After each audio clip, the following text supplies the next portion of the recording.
Did it tell you recording in progress? It did, and then I Oh, have to say okay. oh, okay. Awesome. Yep. All right. So we are starting this Zoom meeting tonight because I wanted to do some real footage, a real interview with a real pilot that I am treating not only as his AME, but also as his weight loss specialist. So I am here with Bill, and I'm going to let Bill do a lot of the talking, kind of how we met, his first interview of me. I call that an interrogation, which he is very good at. But I'm going to let Bill kind of talk about the first time we met and kind of what the expectations were, what he was looking for, and then what has kind of happened since then. And I will just interject when I need to. So take it away. So we met All about right. last year, I think. What's that? I think we met last year. I think it, I think a little over a year ago. wow. Um, Okay. so, um, so kind of the bottom line is I have a special issuance for sleep apnea. Yep. And then on top of that, I am a disabled vet. And so doing changing AMEs has always been a challenge. Yeah. And then due to the tragic loss of Dr. Mark Manteuffel, I had to find an AME very short notice, and it turned into a whole series of challenges because that AME didn't handle the special issuance the same way. And then there was some confusion with some paperwork that wasn't filed properly. My medical was um, put into a questionable status for a short period of time. And so I knew I was looking for a different AME, and I didn't want to go through that again. And so I very deliberately scheduled an appointment with you, not to do a flight physical, but to interview you to see how comfortable you were with the fact that I have sleep apnea, that I am a disabled vet. And I don't know, for your audience, I carry a class two. I'm an active flight instructor. Um, so I don't want to lose my medical for any period of time that I don't need to. So I was also looking for who to recommend as an AME to my students. So that was part of the discussion that we had that first day.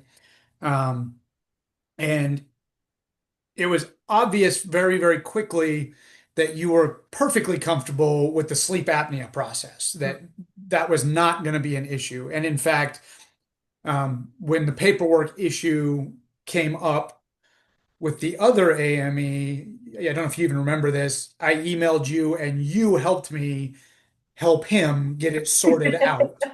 Yeah. Um, so so it was clear to me that that was just it was a good fit. And then also while we were talking, um, what kind of came up was the fact that oddly, even though I have minor medical issues, um, my only real health problem is that I was severely overweight. Um, You actually showed me a picture in the office of you when you had gotten out of the military. well, and I gained 100 pounds between the time I got out and the time you and I had met. I was 100 pounds heavier than I was back then. Yeah. Um, and I had gotten very frustrated with trying to lose the weight this time, so I'm in my 50s, and I was trying very hard to keep my weight under control for a while, and then I just got frustrated and kind of quit. And that was when you mentioned Inclusa, which is for your audience, that's the practice that you work with that does medical weight loss. Yep. And so I mentioned that I had been curious about Ozempic and GLP-1 medications, and you said you were the one that told me, yeah, that's absolutely possible. There are certain things you want to be careful of as a pilot, but Mhm. I can help if you want to go through this process. So yeah, it was less than 5 days later that I had an appointment with one of your colleagues. Yep. And to my shock, I was not only eligible to do it, but my insurance is covering it. Yes. Um, and one of the benefits of working with Inclusa was the fact that they understood how to do the insurance process. What they knew immediately that my insurance was going to cover it. And so they and they recommended something other than Ozempic. So I actually take tirzepatide, which you well know because I've now switched to you as my doctor at Inclusa as well. Yeah. But and so to say that the tirzepatide has been life altering is kind of an understatement. Yeah. So in less than a year, I've lost 85 pounds. Um, and up until recently, that was no diet, no exercise. That was just purely the fact that the tirzepatide worked for what I needed. And I obviously anybody who knows me has noticed that I've lost a lot of weight. Um, I've gone from a double extra large shirt to a medium. Yeah. And I still have, and I hesitate to phrase it this way, I have about 30 more pounds to lose.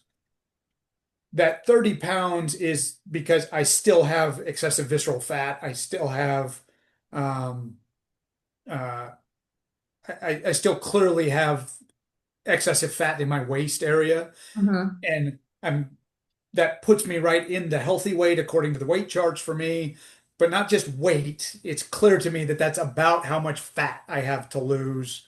Yeah. And you actually went and did the body composition with us too, to kind of figure out, okay, what does your body composition look like? What's your visceral fat? What's your fat to muscle ratio? So you did all those things too. And to be clear, the medication that you're on for your indication the is tirzepatide, but the name is Zepbound. And I say that because there are people that are doing compound drugs, which you and I have talked about the difference between the compounds and the pharmaceutical grade medication. And I only prescribe the pharmaceutical grade medication. I don't prescribe compounds. So we go by the brand name for you, and that is Zepbound when it's for weight loss.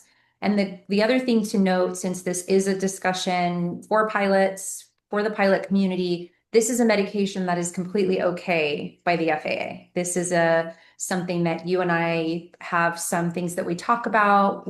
We get a one-time A1C to make sure you're not using it for the purposes of diabetes. And then after that, it's how are you doing on your dose adjustments? Condition and AME can issue, no special issuance for the weight loss medication. And the FAA is totally on board with this medication. Didn't mean to interrupt, but I just wanted to make sure we clarified the appropriate names for weight loss versus diabetes, because that's important when you're filling out your Med Express. So if someone accidentally puts Ozempic, if they're on semaglutide or instead of Wegovy, or they use the term Mounjaro instead of Zepbound, then that is actually the diabetic name for that medication. They're the same drug. So most of the time I will tell my pilots just use tirzepatide because it doesn't look alarming when you're writing a diabetic name because all drugs have multiple names for their different indications. So just wanted to clear that up. That's probably a little more scientific than it needs to be but for a Med Express, I do like to tell people, don't put the diabetic name because that'll look like you have diabetes. So we have to use the weight loss name. Well, that's one of the reasons that I wanted to talk to you before I started doing anything Yeah. was making sure. Because the other thing was one of the reasons that we switched me from the other doctor to you. He moved on, Yeah. but also there are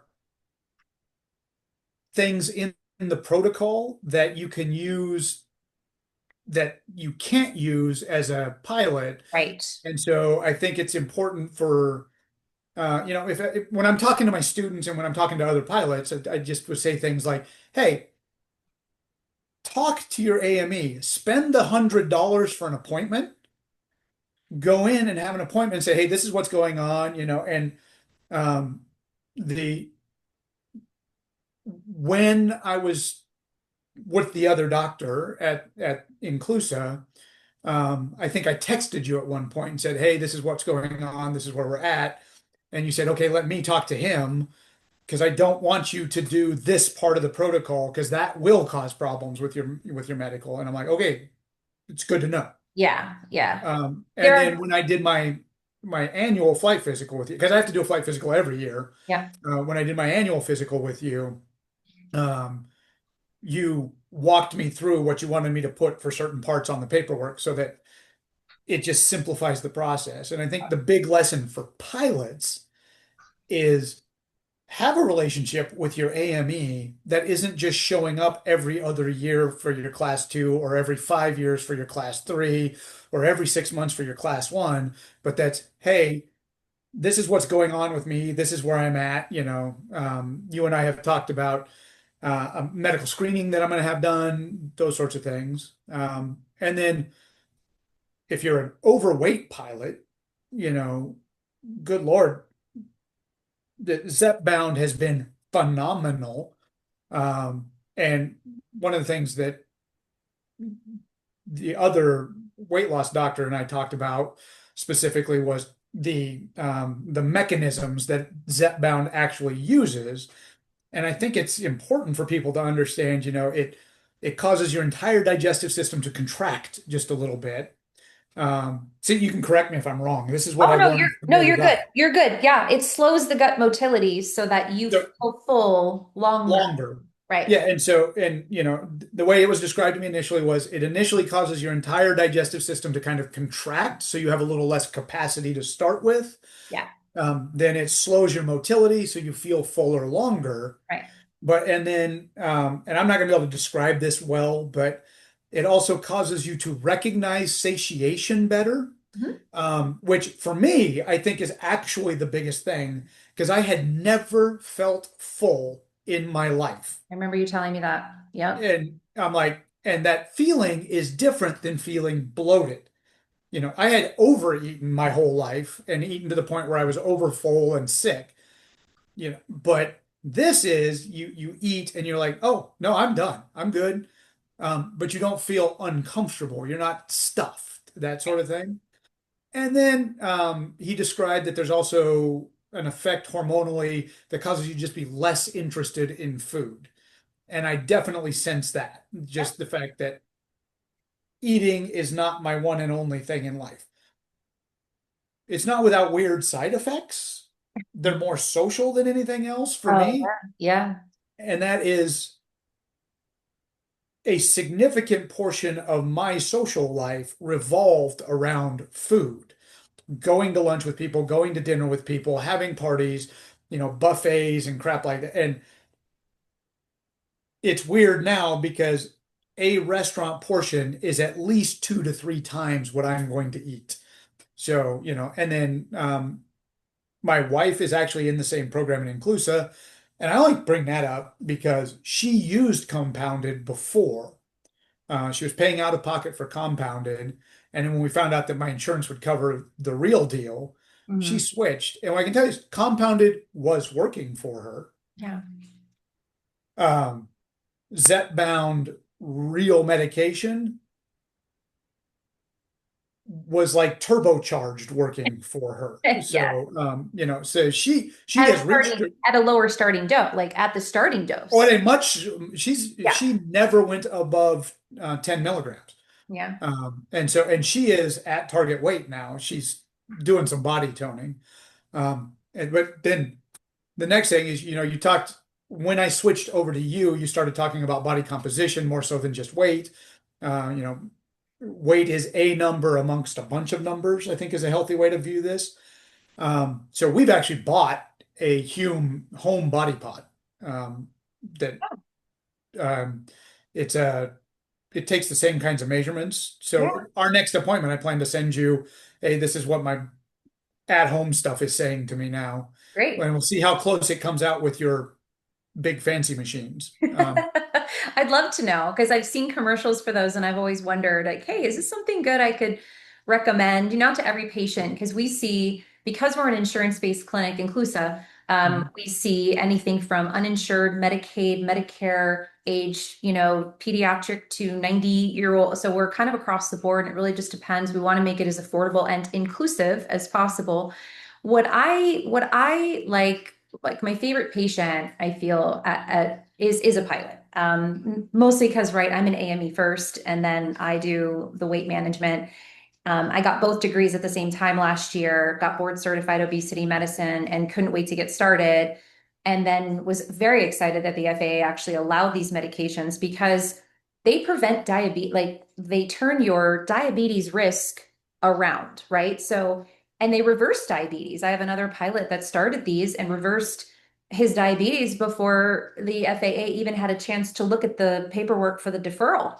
I mean, I called them up 2 months later and said, "Hey, he's not even diabetic anymore. He's been on tirzepatide and he's lost like 30 pounds." And it was more like, I think it had been 3 months. And I said, he's A1C's normal again. So in the time it's taken for us to get this paperwork process, he's not diabetic anymore. And so it is really, they're really um, what I want to be as an AME is not the box checker. I think you know that about me now. Of course, you've known me a while now, but I want to be able to have something to tell pilots about. I do like to educate about blood pressure, weight.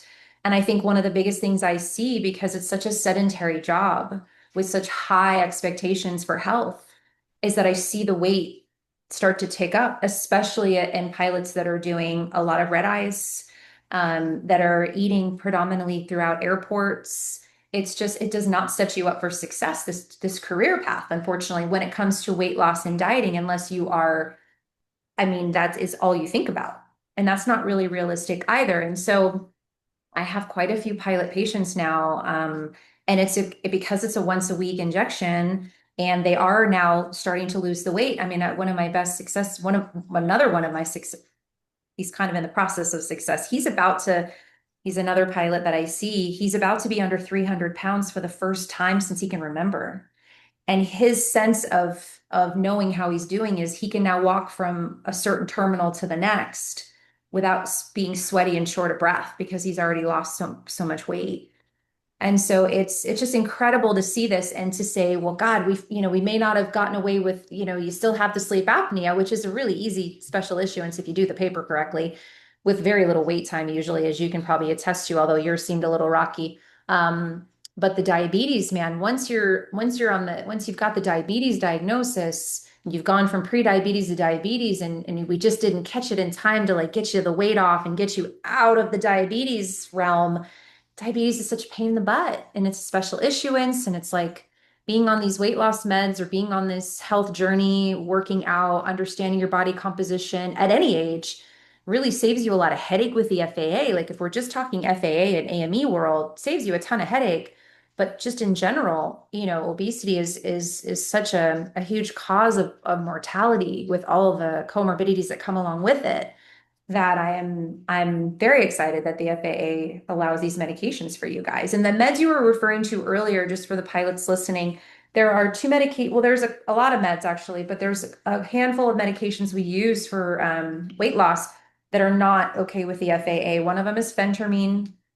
It's stimulant, so it's not allowed. It's very inexpensive. So doctors prescribe it all the time for weight loss if you can't get your insurance to pay for a GLP-1. But unfortunately, it's a no-fly med. So phentermine's not going to work. Vyvanse is another one that we see a lot for weight loss. Vyvanse has Adderall in it, essentially. So you can't take Vyvanse as a pilot. Topamax is one we sometimes use if you have migraines and you need weight loss. Topamax, no go for the FAA. So your primary care doctors want to help treat weight, and they'll go, okay, well, this medication might be not affordable. Let's try this one. They don't know those FAA regulations. And so that's what I like about being able to treat the pilots, not only as their AME, but in this other kind of health journey. And I tell people, hey, if you don't want me to talk about it, that's fine. Here's the card. If you think about it later, make an appointment, or if you have any questions, text me. My phone number is on my website. That goes right to my cell phone, as you know. So I just like to be really helpful. And you had one of the best stories. You're like the perfect pupil. I told you got to start exercising, and then you just okay, and you went off on this tangent with I think you're doing is it 50 day? You were telling me the workout that you're doing. I was doing a 30-day workout challenge, and then Yes. I've been swimming. The big one is swimming. I go swimming. I try to do 5 miles a week now, um, which I'm like 6, 8 weeks into actually doing that. Great. Um, but the so you said something earlier though that I want to come back to, and you said I'm an AME first. Yep. And that was one of the things during the interview that was key to me was I wanted an AME that wanted to be an AME. You are the first AME I would ever say that I had that was an AME first. Even Dr. Manteuffel, he was a emergency room doc, and he was definitely a pilot's AME. 100%. Absolutely. Um, and well, I live in a neighborhood of pilots. Every single house in my neighborhood is a pilot. Um, and we all saw Dr. Manteuffel, Yeah. all of us. My husband saw him. I worked with Yeah. him at Kootenai. I mean, he was the ER Yep. doctor. I was the hospital doc. Mark would call me and say, "Hey, got this patient's got to come in." He was the awesome. He was the first Yep. doctor we met when we moved here, and he was an incredible AME. Like I think I'd shared with you, I thought that I was, my vision. They say if you want to make God laugh, tell him your plans. My envision of back in 2024 was in February, I started talking to Mark, like, hey, I'm thinking about being an AME. Do you need some help? Do you want, I'd love to join your practice. And then June happened. And so Yeah. I thought, oh my God, now what? What this was this person that everyone said was the pillar, like the perfect, example of a cool AME, somebody you're comfortable with. And now I'm not going to get to learn from him. There isn't anyone that has anything bad to say about that man. He's incredible. And I hope I'm even half the AME, but I told my husband when I started this, I can't do this part-time. Like I have to be an AME first. Otherwise, I don't want to do something half-assed. I'll say it. I don't want to do something and this is not what I want to do, half-cocked. So if I need to have time to call the FAA, I need to have time to make sure that I'm there for my pilots. If we had a question, even for Mark, I would text him, be like, oh, something happened with whatever, what do we do? And he was available. And so I thought, I have to be able to commit to that. And how do I do that? I prove to the community that that's what I'm going to do. And do I have Inclusa that I do part-time? I do, but I get to marry the two. I get to help pilots with Inclusa. So it's not that they are two separate entities. And I feel very fortunate that I can try to make this a full-time thing. It's still And I'll tell you, my relationship with you as an AME is different than it's been with any other AME in the past. Because I call you first. You, instead of like, do I tell her or not? well, no, but that's my whole point is Yeah. I think that pilots here in the Coeur d'Alene, Spokane Valley have the opportunity to have a relationship with an AME where you can call you up and say, hey, I got this going on. This is what I'm thinking. Yep. What do you think I should do? Now, I have a primary care provider Mhm. through the VA. In fact, technically, I have another primary care provider who I have never ever seen through my insurance. Okay. But because because I go and do a regular annual checkup with you, and I do a regular annual checkup with my VA, I don't see any point in seeing another one. Right. Um, but I call you before I go to the VA doc to say, okay, because I don't want him to be Yeah. well-meaning and send me down a path that's going to cause me hassles that I don't need, Right. And I think that having an AME whose first job is to be an AME is a different mindset Yeah. than the others I've had. Mark had that same mindset, but the others, it was all a side gig. It was all something they did on the side. Yeah. And then you're also a HIMSS. Yeah. Um, Just I came know in. that's pretty Yeah. Yep. recent, Yep. but so you are taking the time to learn all of these FAA specialization challenges that Yeah. people need to deal with, which for us in the flight school world is helpful because you get a student that wants to fly and they tell you something, and the first reaction for most instructors is, "Oh, you have a medical problem," and they make a face and they grumble. My first reaction is, "Okay, before you spend a bunch of money, schedule an appointment with Dr. Ferraro. Don't schedule a physical. schedule a consult Right. and go Yep. talk to her. Yep. Virtual or come in, whatever, wherever you are, we can figure it out. And then sit down. And so, you can talk through and there's things that I think pilots assume are going to be a problem. Like we'll go back to the weight loss thing. I assumed getting on Ozempic was going to be a huge hassle if I went to do it. Mhm. And then, the first thing that you did was, well, you don't want Ozempic, you want Zepbound.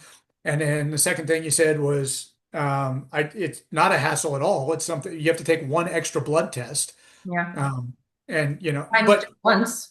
what's Yeah. that? Just once. Like it's Yeah. not. Oh, I didn't even realize I only had to do it once. Yeah, Um, it's current A1C greater cannot have an A1C greater than 6.5.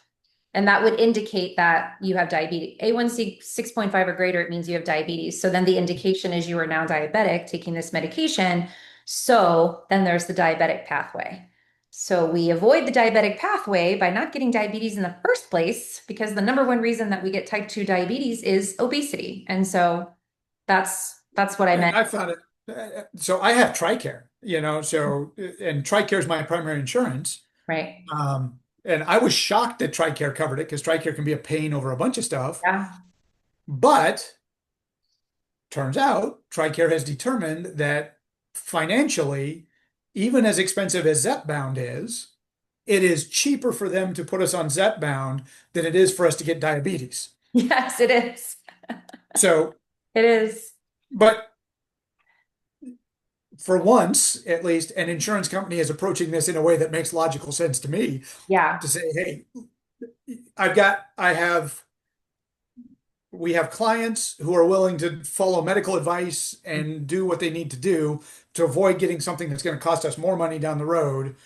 Uh, you know, so And it's so I'm approved thrilled. for, and it's approved for sleep apnea. It's approved for obesity. It's approved, Wegovy is actually approved for fatty liver. They're coming out with a lot of other approval indications for cardiac disease. Of course, that of course indicates something else is wrong in the pilot world. So, but there's a lot of approvals. I think a lot of companies that are doing the compounds or telling you that this medication is too expensive and your insurance won't cover it.